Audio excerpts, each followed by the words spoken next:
326 ईसा पूर्व। झेलम नदी का किनारा, बारिश हो रही है, आसमान में बिजली चमक रही है और उस अंधेरे में दो इंसान, दो अलग किनारों पर। एक तरफ सिकंदर, मकदूनिया का राजा, जिसने फारस जीता, मिस्र जीता, बेबीलोन जीता, जिसे दुनिया अलेक्जेंडर द ग्रेट कहती है, जिसके बारे में कहा जाता था। जो सिकंदर के सामने आया वो झुक गया। दूसरी तरफ पोरस, पंजाब के पौरव राज्य का राजा, 7 फुट लंबा, हाथी पर सवार, और उसके पीछे उसकी फौज, जो जानती थी सामने दुनिया का सबसे खतरनाक योद्धा है। फिर भी वो डरी नहीं। उस रात सिकंदर ने अपने सेनापति को बुलाया और कहा, कल हम नदी पार करेंगे। सेनापति ने कहा, लेकिन सिकंदर, सामने पोरस है, उसके पास 200 हाथी हैं, हमारे घोड़े हाथियों से डरते हैं। सिकंदर ने कहा, मैंने फारस के 10 लाख की फौज हराई, पोरस को भी हराऊंगा। और उस नदी के दूसरे किनारे पर पोरस अपने हाथी पर बैठा था। उसके सेनापति ने कहा, महाराज, सिकंदर ने पूरी दुनिया जीती है, शायद हम। पोरस ने रोका और कहा, यह मेरी धरती है, यहां सिकंदर नहीं, मैं राज करता हूं। वो रात इतिहास की सबसे बड़ी जंग से पहले की रात थी। एक तरफ दुनिया का सबसे महान विजेता, दूसरी तरफ एक राजा जो झुकना नहीं जानता था, और जो हुआ वो इतिहास बन गया। ये है झेलम का महासंग्राम, सिकंदर वर्सेस पोरस। चलो शुरू करते हैं। 356 ईसा पूर्व। मकदूनिया, यूनान के उत्तर में एक छोटा सा राज्य। यहां पैदा हुआ अलेक्जेंडर। पिता थे फिलिप द्वितीय, मकदूनिया का राजा, और गुरु थे अरस्तु, दुनिया के सबसे महान दार्शनिक। अरस्तु ने सिकंदर को सिर्फ किताबें नहीं पढ़ाईं, उन्होंने उसे दुनिया देखना सिखाया, भारत के बारे में बताया, उसकी संपदा के बारे में, उसकी संस्कृति के बारे में। और उस बच्चे के मन में भारत एक सपना बन गया।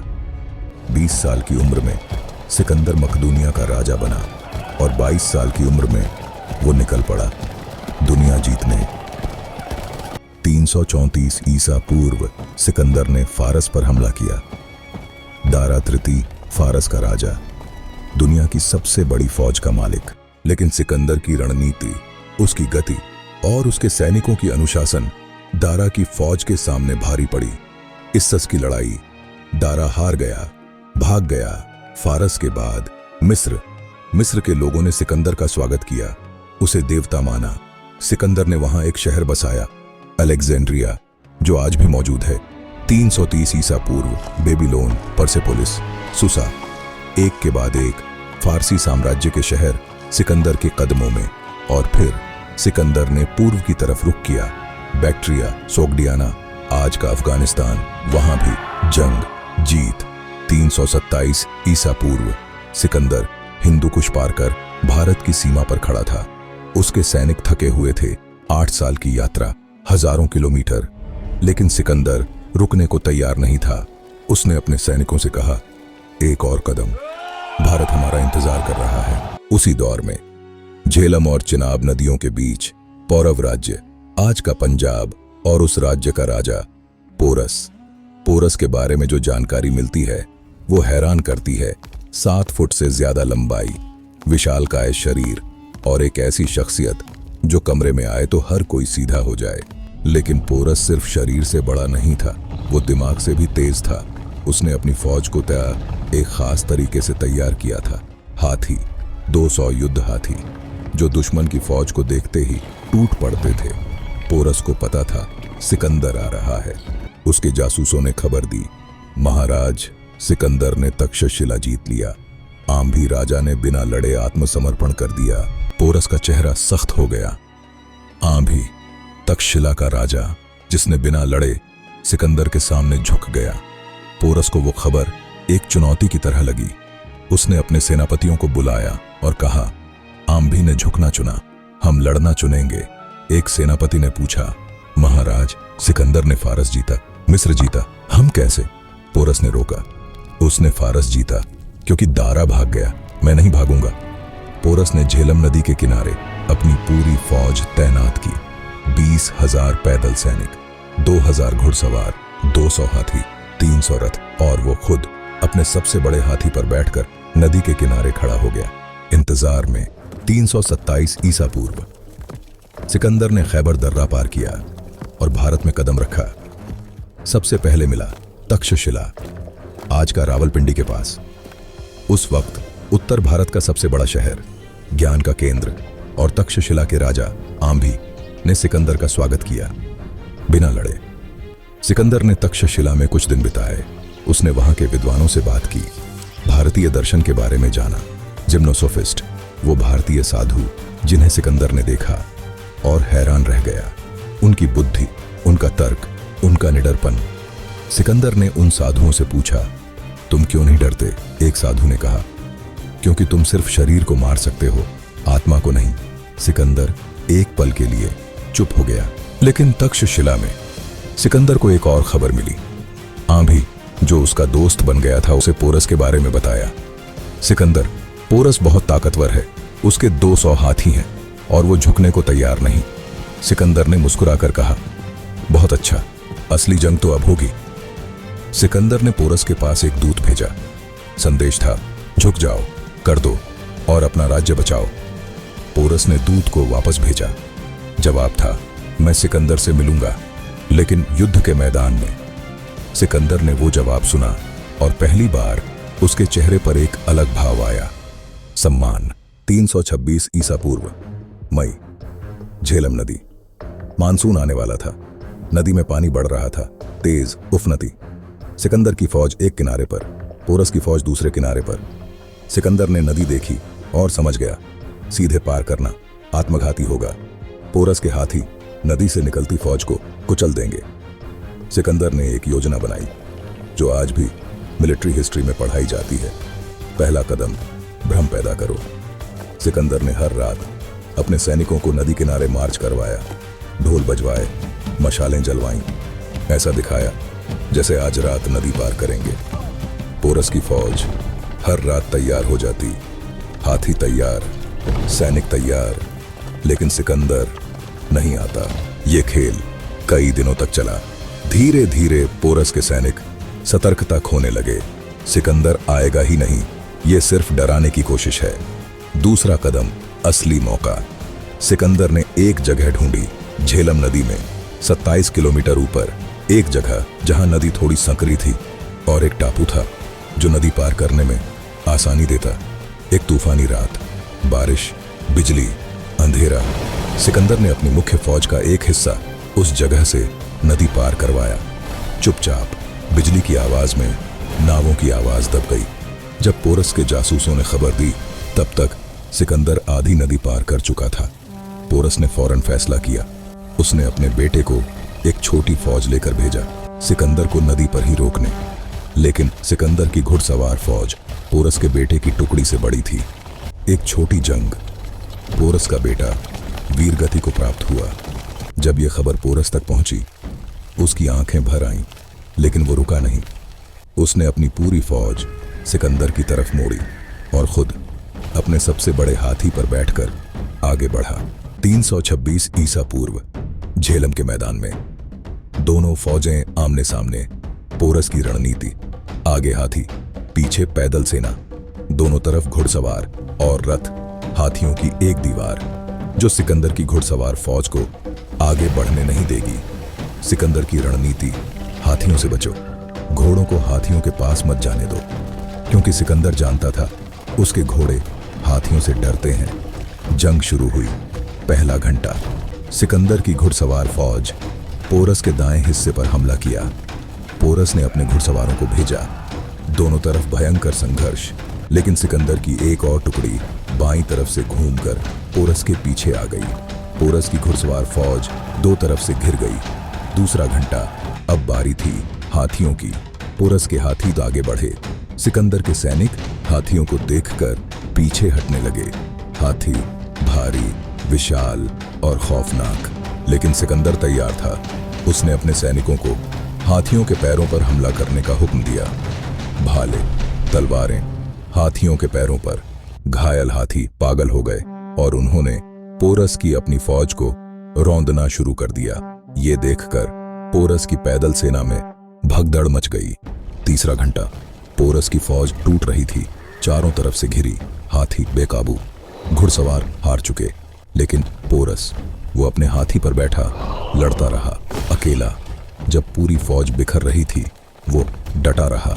सिकंदर के सैनिकों ने देखा, वो विशालकाय राजा घायल, लेकिन झुका नहीं। सिकंदर ने खुद देखा और उसने अपने सैनिकों को पोरस पर हमला रोकने का हुक्म दिया। उसने एक दूत भेजा, पोरस, जंग खत्म हो गई, आत्मसमर्पण करो। पोरस ने दूत को देखा और कहा, सिकंदर से कहो मैं उससे मिलूंगा। जंग खत्म हो गई थी। मैदान में लाशें थीं, घायल थे और टूटे हुए रथ। सिकंदर घोड़े पर बैठकर आगे बढ़ा और सामने था पोरस, अभी भी अपने हाथी पर, घायल लेकिन सीधा, झुका नहीं। सिकंदर ने ऊपर देखा।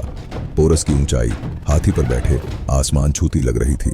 सिकंदर ने पूछा, पोरस, तुम्हारे साथ कैसा व्यवहार किया जाए? पोरस ने सिकंदर को देखा और जो जवाब दिया वो इतिहास में अमर हो गया। वैसा जैसा एक राजा दूसरे राजा के साथ करता है। सिकंदर एक पल के लिए स्तब्ध रह गया। उसने हजारों राजाओं को हराया था, लेकिन ऐसा जवाब किसी ने नहीं दिया था। सिकंदर घोड़े से उतरा, पोरस के पास गया और कहा, तुम्हारी हिम्मत, तुम्हारा जवाब और तुम्हारा गर्व, ये सब मुझे पसंद आया। मैं तुम्हारा राज्य तुम्हें वापस करता हूं, और इससे भी ज्यादा। सिकंदर ने न सिर्फ पोरस का राज्य वापस किया, बल्कि उसे और इलाका भी दिया, और पोरस को अपना मित्र और सहयोगी घोषित किया। वो पल इतिहास का सबसे यादगार पल था। दो महान योद्धाओं की मुलाकात, एक ने जीता, दूसरे ने हारकर भी अपना सम्मान नहीं खोया। जंग के बाद सिकंदर आगे बढ़ना चाहता था, व्यास नदी तक और उससे आगे। उसे पता था व्यास के पार नंद साम्राज्य है, मगध, भारत का सबसे शक्तिशाली साम्राज्य। लेकिन यहां कुछ हुआ जो पहले कभी नहीं हुआ था। सिकंदर के सैनिकों ने मना कर दिया।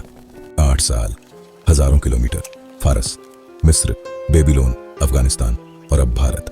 सैनिक थके हुए थे, घर याद आ रहा था, और सामने नंद साम्राज्य की खबरें थीं। 2 लाख पैदल सैनिक, 20,000 घुड़सवार, 3,000 हाथी। सिकंदर के सबसे भरोसेमंद सेनापति कोएनस ने कहा, सिकंदर, हमारे सैनिक घर जाना चाहते हैं। हम थक गए हैं, हमने पूरी दुनिया जीती है, अब घर चलो। सिकंदर ने 3 दिन अपने तंबू में बंद होकर इंतजार किया। सोचा कि शायद सैनिक मान जाएंगे, लेकिन सैनिकों का फैसला नहीं बदला। सिकंदर को पहली बार झुकना पड़ा, लेकिन किसी दुश्मन के सामने नहीं, अपने ही सैनिकों के सामने। उसने वापसी का हुक्म दिया और व्यास नदी के किनारे एक स्मारक बनवाया। 12 विशाल वेदियां, इस बात की याद में कि सिकंदर यहां तक आया था। वो स्मारक आज नहीं मिलता, लेकिन इतिहास में वो पल दर्ज है जब दुनिया के सबसे बड़े विजेता को भारत ने रोक दिया। सिकंदर भारत से वापस गया, बेबीलोन पहुंचा और 323 ईसा पूर्व में 33 साल की उम्र में इस दुनिया से चला गया। बुखार से दुनिया जीतने वाला इंसान 33 साल में चला गया। पोरस अपने राज्य में वापस आया और कई साल तक अपने लोगों पर राज किया, लेकिन दोनों की विरासत आज भी जिंदा है। सिकंदर की विरासत दुनिया में अलेक्जेंड्रिया नाम के 20 से ज्यादा शहर, यूनानी संस्कृति का एशिया तक फैलाव, हेलेनिस्टिक युग जिसने भारतीय कला, गणित और दर्शन को यूनानी विचारों से मिलाया और एक नई सभ्यता बनाई। भारत में सिकंदर के आने के बाद गांधार कला का उदय हुआ। बुद्ध की पहली मूर्तियां यूनानी शैली में बनी, जो आज दुनिया के सबसे खूबसूरत कलाकारियों में गिनी जाती है।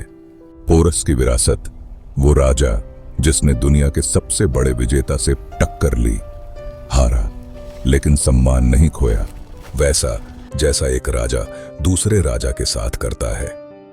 वो जवाब आज भी हर उस इंसान के लिए प्रेरणा है जो मुश्किल में भी अपना गर्व नहीं छोड़ता। और एक सच्चाई जो इतिहासकार अक्सर भूल जाते हैं, सिकंदर भारत जीत नहीं पाया। पोरस से जंग के बाद वो आगे नहीं बढ़ पाया। नंद साम्राज्य अजेय रहा, भारत का दिल सिकंदर की पहुंच से बाहर रहा, और इसी के बाद चंद्रगुप्त मौर्य उठा, जिसने न सिर्फ नंद साम्राज्य को हराया बल्कि सिकंदर के उत्तराधिकारियों को भी भारत से बाहर खदेड़ा और मौर्य साम्राज्य बनाया, जो भारत का सबसे बड़ा साम्राज्य बना। लेकिन वो अगली कहानी है। आज झेलम नदी के किनारे कोई बड़ा स्मारक नहीं है, लेकिन उस मैदान की मिट्टी में उन दो योद्धाओं की यादें हैं, एक विश्व विजेता की और एक ऐसे राजा की जिसने उसे रोका। सिकंदर और पोरस दोनों महान थे, दोनों अमर हैं। और दोस्तों, सिकंदर के जाने के बाद भारत में एक नई ताकत उभरी। एक ऐसा नौजवान जिसने सिकंदर से मुलाकात की थी, जिसने सोचा था अगर एक मकदूनियाई इतना बड़ा साम्राज्य बना सकता है तो मैं भारत में क्यों नहीं।